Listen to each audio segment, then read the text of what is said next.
Intelligence ಬಲಪಡಿಸಬೇಕು ಮತ್ತೆ ಜನಸಂಖ್ಯೆ ನಿಗ್ರಹ ಮಾಡಬೇಕು. ಯಾರು ಮಾಡ್ಬೇಕು ಸರ್? ನೀವು ಅಧಿಕಾರಿಗಳು ಬ್ರೀಫ್ ಮಾಡೋದಕ್ಕೆ ಹೇಳ್ತಾ ಇದ್ದೀರಿ. ಯಾರು ಸರ್ಕಾರ ಮಾಡಬೇಕು? ಯಾರು ಮಾಡಬೇಕು? ಸರ್ಕಾರ ಅಂದ್ರೆ ಯಾರು? ಜಿಲ್ಲಾಧಿಕಾರಿ ಸರ್ಕಾರ ಅಲ್ವಾ? SP ಸರ್ಕಾರ ಅಲ್ವಾ? ಮತ್ತೆ ನೀನು ಪ್ರಶ್ನೆ ಏನ್ ಕೇಳ್ತಾ ಇದೀಯ?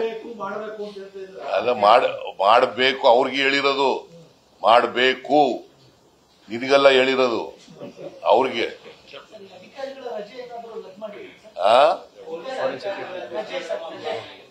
ರಜೆ ಹಾಕ್ಬಾರದು.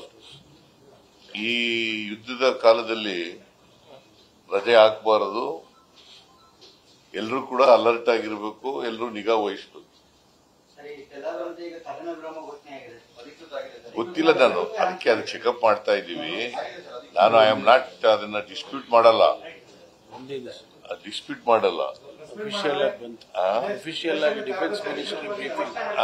ಈಗ ಡಿಫೆನ್ಸ್ ಮಿನಿಸ್ಟರ್ ಬ್ರೀಫ್ ಮಾಡಿದ್ದಾರೆ ಅಂತ ನಮ್ಮ ಹೋಮ್ ಮಿನಿಸ್ಟರ್ ಹೇಳ್ತಾ ಇದ್ದಾರೆ.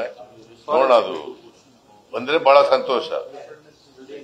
ಸೀಜ್ ಫೈರ್ ಆಗಿ ಎರಡು ರಾಷ್ಟ್ರಗಳು ಒಪ್ಕೊಂಡ್ರೆ, ಪಾಕಿಸ್ತಾನ ಮತ್ತು Bharat ಒಪ್ಕೊಂಡ್ರೆ, both sides would stop all firing and military action on land, air and sea with effect from 17 hours,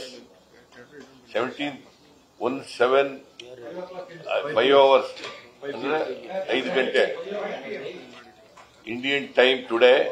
Foreign Secretary Vikram Misri on India-Pakistan ceasefire ಅಂತ ಇದೆ, ಅಧಿಕೃತವಾಗಿ ಬಂದಿದೆ.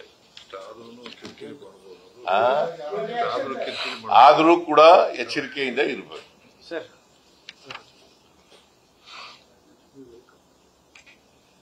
ಆಮೇಲೆ ಈ ಭಯೋತ್ಪಾದನೆ ಇದೆಯಲ್ಲ, ಭಯೋತ್ಪಾದನೆಯನ್ನ ನಾವು ನಿಗ್ರಹ ಮಾಡತಕ್ಕಂಥ ಕೆಲಸವನ್ನ ಮಾಡ್ತೇವೆ.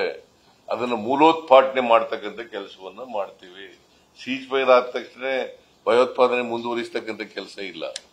ಸೀಜ್ ಫೈರ್ ಆದ್ರೆ ಭಯೋತ್ಪಾದನೆ ಇದ್ರೆ ಭಯೋತ್ಪಾದನೆಯನ್ನ ಮೂಲೋತ್ಪಾದನೆ ಮಾಡತಕ್ಕಂಥ ಅದಕ್ಕೆ ಎಲ್ಲ ಏನೇನು ಕ್ರಮಗಳು ತಗೋಬೇಕು ಆ ಎಲ್ಲ ಕ್ರಮಗಳನ್ನು ಕೂಡ ತಗೊಳ್ತೀವಿ. ನ್ಯೂಸ್ ಫಸ್ಟ್, ನಿರ್ಭೀತಿಯಿಂದ ನಿಮ್ಮ ಪರವಾಗಿ.